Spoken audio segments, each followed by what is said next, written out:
Hey everybody, this is your girl TattooRika here, and right now I'm about to react to a video that was requested by Wesley Hopkins. Shouts out to you. It's called 10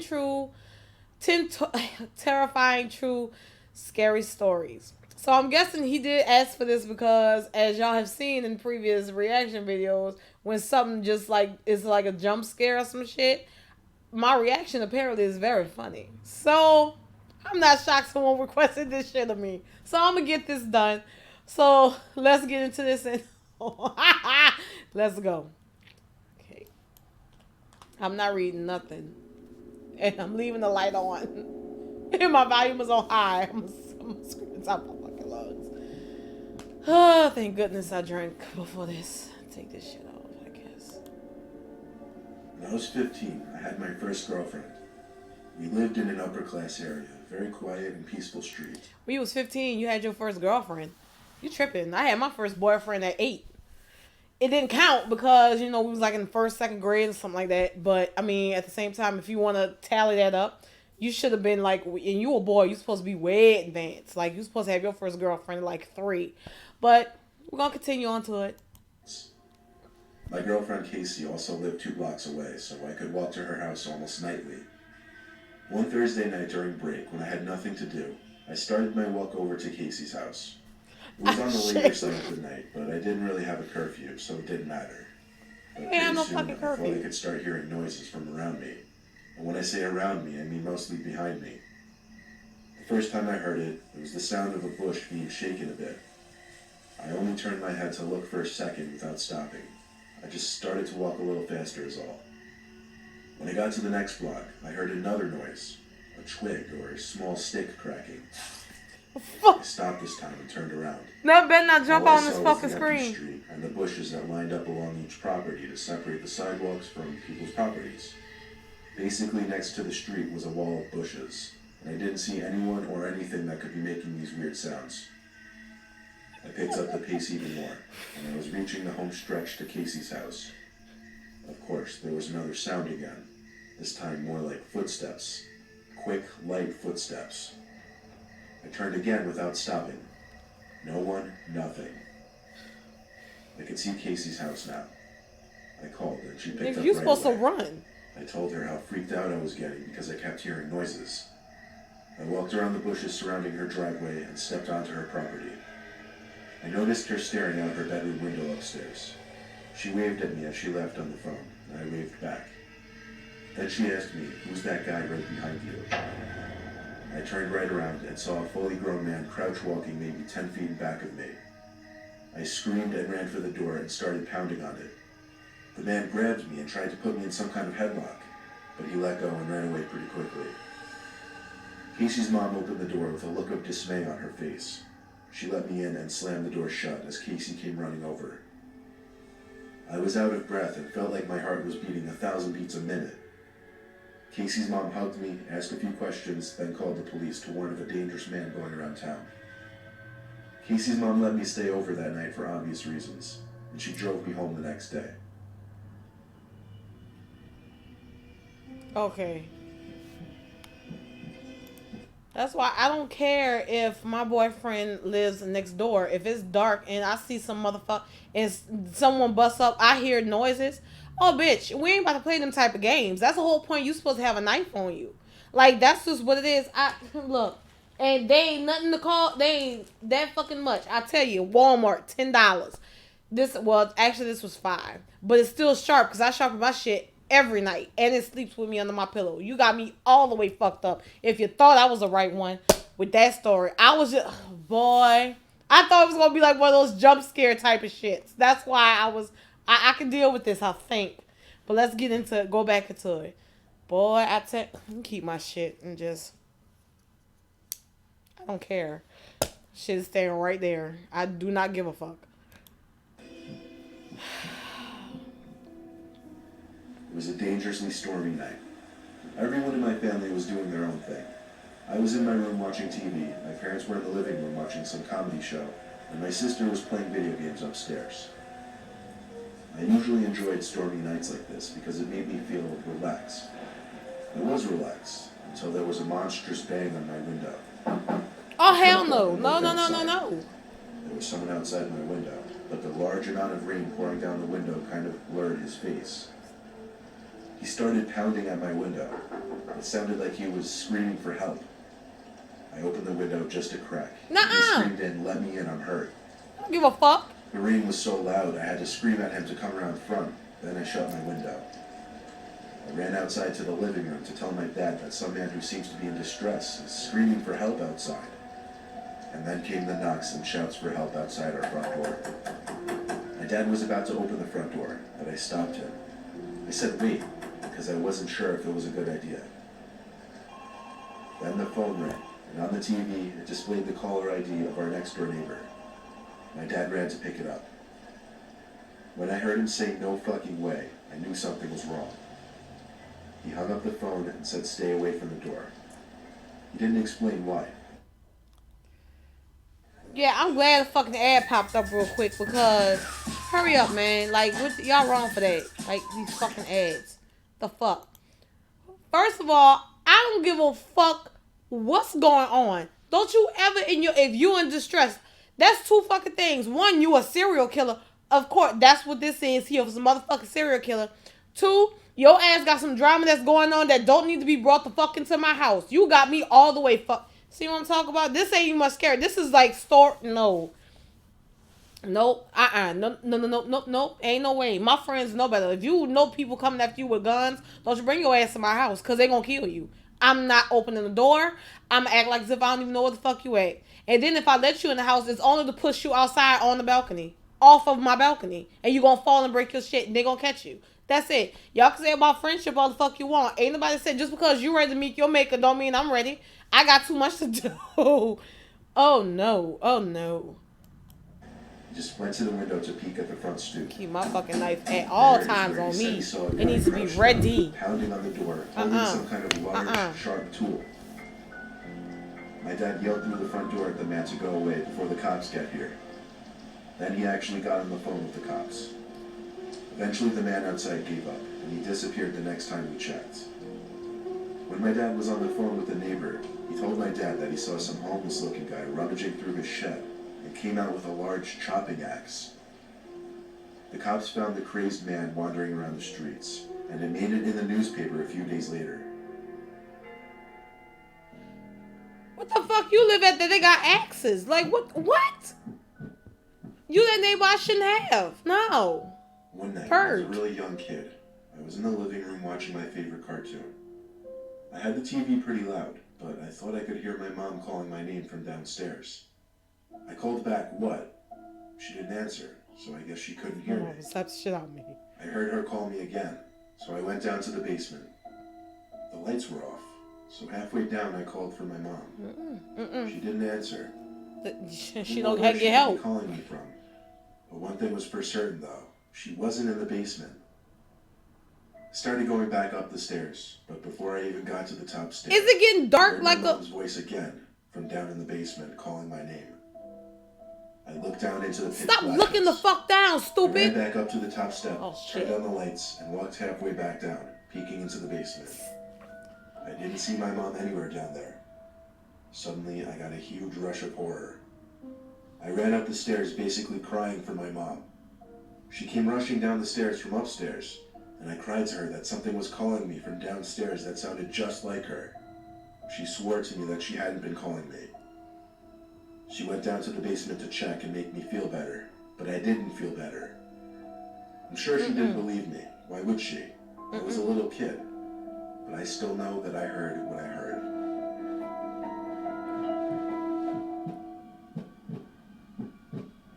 Oh. My grandpa recently told me a story. It was about a night he took his dog for a walk. He used to have a small Boston Terrier named Sherry, who he named after an old friend of his who passed away. My grandpa lives like 2 hours from us on a farm, and there's not much that goes on there. That's Jason Voorhees before he's born. Nope. We married like 15 years back. Every day, Marianne would take Sherry for a walk in the morning, and my grandpa would take her for a walk in the evening. On a regular walk during sunset, my grandpa was walking Sherry down the usual dirt path that ran along the woods next to their property. Cutscenes? My grandpa passed by another person on the trail who Sherry instinctively barked and pulled towards like most dogs do when they see strangers. My grandpa said hello to the stranger, who had a large hood up, but the stranger just walked past without even batting an eye. So he and the dog kept walking. Sherry kept looking back every so often and barking, however. My grandpa would tell him to shush and yank at the leash to keep him walking. Hell no, that's your Eventually, fucking... my grandpa would turn around to look at what Sherry could be barking at. The stranger, who passed him by a few minutes earlier, was stalking him from behind a tree in the near distance.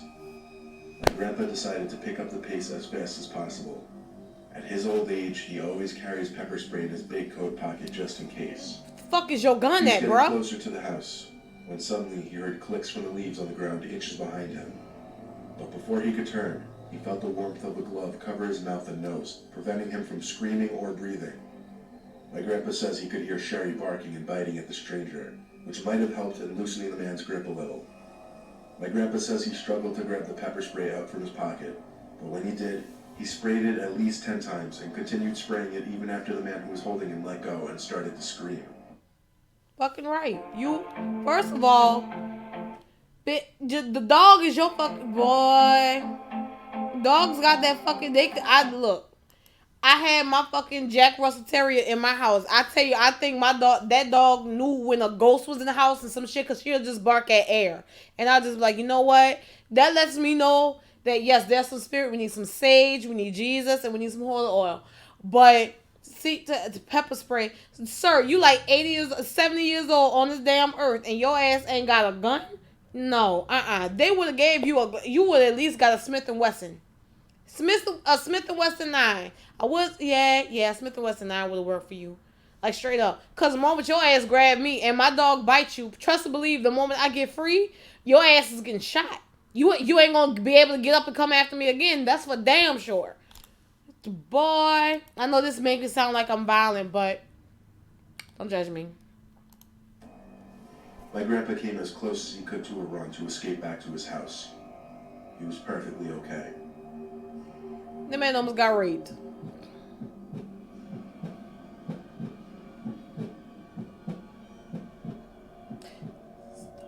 Shit. Fuck. I grew up in California for the first 14 years of my life. Too many earthquakes. Our neighborhood wasn't the best, namely because it was an area that the Crips were known to reside in. If you don't know, the Crips are members of one of the biggest Los Angeles street gangs. We didn't know that. Thank you for informing.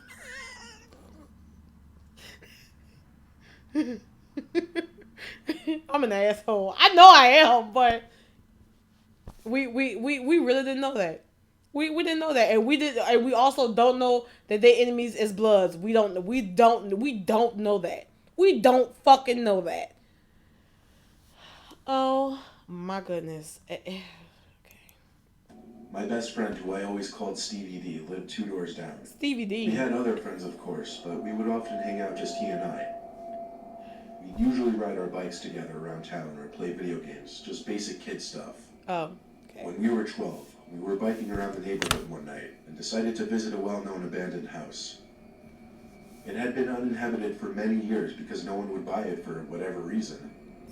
When we pulled up on our bikes to the front of the house, Stevie pointed to the window and said, "Look." I pushed my bike a little closer to the window and focused my vision on it. I could see someone peeking out the window. I couldn't tell if they were looking at us or not, but it was definitely a person's face sitting between the curtains. It was extremely strange considering the place had been unknown for years. That's their fucking We head. stayed for longer than we should have, perhaps. I noticed something else that was strange. The person didn't move their face at all. We inched a little closer, onto the empty driveway, actually. Fucking morons. Upon getting closer, it appeared to be a Halloween decoration or something. It's not no Halloween like a fake head. This meant someone had snuck into the house to put it there.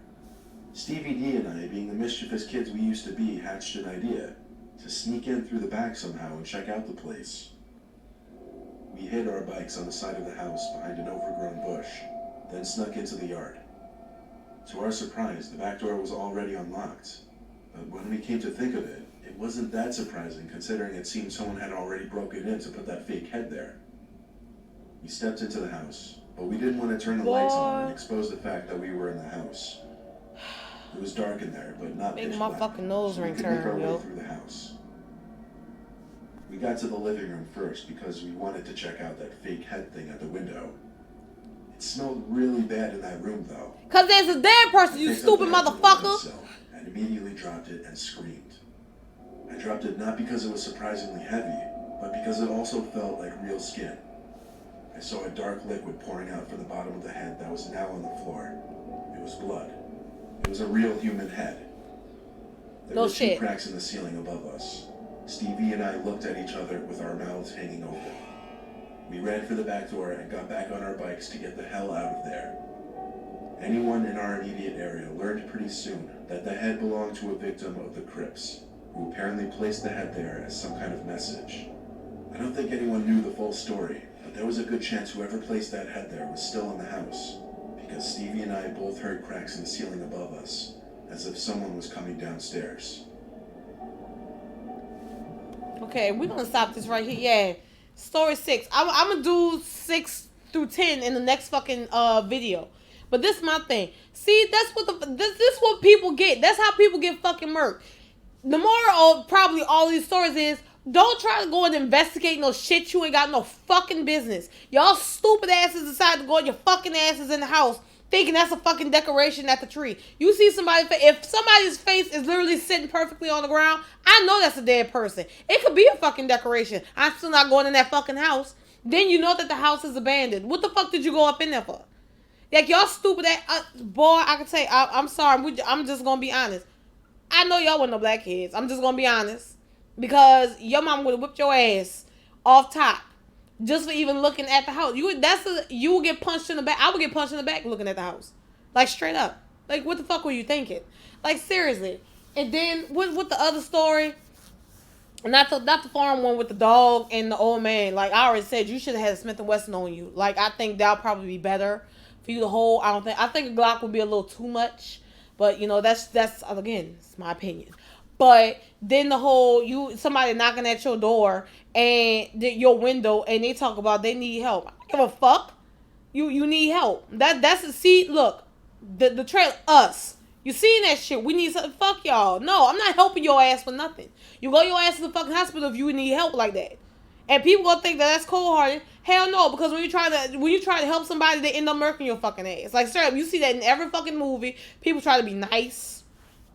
People try to help people out. People try to do a good deed from their heart, and they end up getting murked. Fuck all that. The answer is no. Hell no. And if you knock on my fucking window again, trust and believe, people come over here to jump you. You have no fucking idea. All of a sudden, I have a straight up werewolf mask. Just do that shit to them and they go the fuck on by their business. Straight up. Straight the fuck up. Like, no, and no. The fuck out of here. You tripping. Like, talk about, and then you want, and on top of that, like with this story, no offense, with story number 5, no offense, bruh, you fucking snitching. I'm just saying, it is what you're snitching. Boy, I tell you. Well, look, I'm gonna stop this right here because this, to me, that's some stupidness. I can't, Jesus. I could continue this, but we're gonna split this up into 2 parts because it would be a very long fucking video. Like, seriously. Fucking seriously. Oh, and then, oh boy, somebody in the basement. I'm going to fuck the basement. That's why I'm glad I live in places that don't have basements. Like, no, and no. No, you seen Pennywise. No. The fuck out of here. And The Grudge. And The Ring. Shit ain't good in the fucking dark. If you thought your mom was fucking calling you, I'd be like, turn the light on. That's the first thing come out my fucking mouth. My mom, no, I'm not coming. I ain't going no fucking where. If it's dark, she better turn the light on so I can verify that that's her. Because if it's not, she ain't getting no help. I straight up fucking act like as if I don't hear a word she fucking said. She got to come in my room and get me. No, and no. Shouts out to Wesley Hopkins for requesting this video. I hope you guys like the video. Subscribe to the channel. And also leave me any comments or any videos you want to see me react to. And I'll catch y'all for the next video. Later.